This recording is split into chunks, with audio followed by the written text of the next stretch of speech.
Today I'm gonna turn this chair into a table.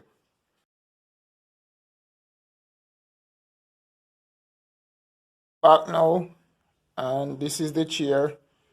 Cut it up, and we use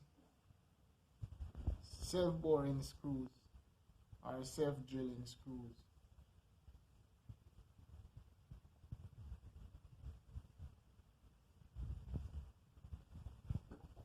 to connect the joints.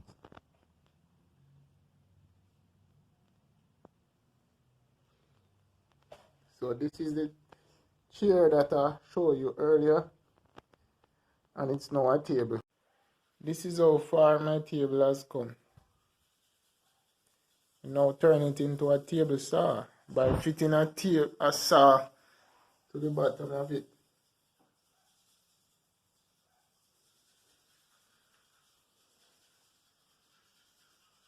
And pretty soon I'll attach a fence on top of here so that we can use to guide the cut pieces.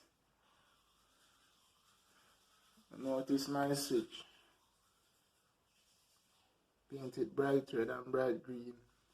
As you know, red for on, red for off and green for on. The paint is slightly not fully dry as yet.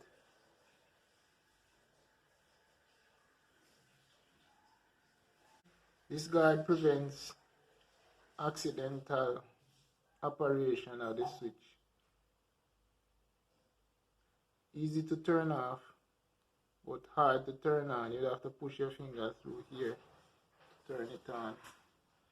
So anything can bounce on it to turn it on.